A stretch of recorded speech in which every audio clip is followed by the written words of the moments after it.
ಅದು ಯಾಕೆ ಅಷ್ಟು ಡೌಟ್ ಮಾಡ್ತೀರಲ್ಲ? ಅಲ್ಲ ಬರೋದೇನಿದೆ ರೀ?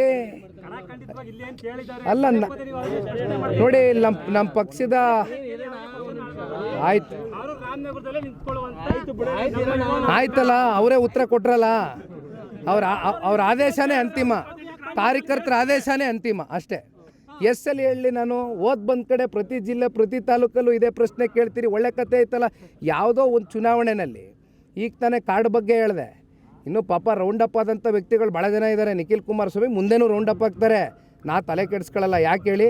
ಇಲ್ಲಿ ಜನಕ್ಕೆ ದುಡ್ದಿದ್ದೀವಿ, ಸರ್ವಿಸ್ ಕೊಟ್ಟಿದ್ದೀವಿ, ಕೆಲಸ ಮಾಡಿದ್ದೀವಿ. ಈ ಕುಟುಂಬ ಜನ ನಮ್ಮನ್ನು ಕಾಪಾಡ್ಕೊಳ್ತಾರೆ ಅಂತಕ್ಕಂಥ ಸಂಪೂರ್ಣ ವಿಶ್ವಾಸ ನನಗಿದೆ. ಜೊತೆಯಲ್ಲಿ ನನ್ನನ್ನು ನಂಬ್ಕೊಂಡಿರ್ತಕ್ಕಂಥ ಕಾರ್ಯಕರ್ತರು ಮುಖಂಡರು ನನ್ನ ವರ್ಗನ ನಾನು ಬೀದಿ ಪಾಲು ಮಾಡಿ ಹೋಗ್ತಕ್ಕಂಥ ಪಲಾಯನವಾದಿ ರಾಜಕಾರಣ ಮಾಡ್ತಕ್ಕಂಥ ಪ್ರಶ್ನೆ ಇಲ್ಲ. ಆಯ್ತಲ್ಲ? ಪದೇ ಪದೇ ಕೇಳಬೇಡಿ. ನಾನು ರಾಮನಗರ ಪದೇ ಪದೇ ದಯಮಾಡಿ ಹೇಳ್ತೀನಿ, ಫಿಕ್ಸ್ ಆಗಿ ಹೋಗಿದ್ದೀನಿ. ಯಾವುದೇ ಅನುಮಾನ ಬೇಡ. ಅದು ಯಾಕೆ ಅಷ್ಟು ಡೌಟ್ ಮಾಡ್ತೀರಲ್ಲ?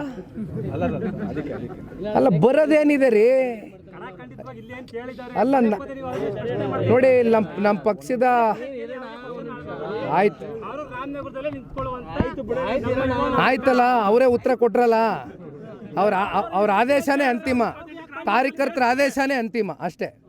ಎಸ್ಸಲ್ಲಿ ಹೇಳಿ ನಾನು ಓದ್ ಬಂದ ಕಡೆ ಪ್ರತಿ ಜಿಲ್ಲೆ ಪ್ರತಿ ತಾಲೂಕಲ್ಲೂ ಇದೇ ಪ್ರಶ್ನೆ ಕೇಳ್ತೀರಿ. ಒಳ್ಳೆ ಕತೆ ಐತಲ್ಲ. ಯಾವುದೋ ಒಂದು ಚುನಾವಣೆಯಲ್ಲಿ ಈಗ ತಾನೇ ಕಾರ್ಡ್ ಬಗ್ಗೆ ಹೇಳಿದೆ.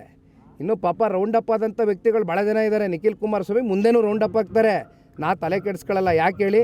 ಇಲ್ಲಿ ಜನಕ್ಕೆ ದುಡ್ದಿದ್ದೀವಿ, ಸರ್ವಿಸ್ ಕೊಟ್ಟಿದ್ದೀವಿ, ಕೆಲಸ ಮಾಡಿದ್ದೀವಿ. ಈ ಕುಟುಂಬ ಜನ ನಮ್ಮನ್ನು ಕಾಪಾಡ್ಕೊಳ್ತಾರೆ ಅಂತಕ್ಕಂಥ ಸಂಪೂರ್ಣ ವಿಶ್ವಾಸ ನನಗಿದೆ.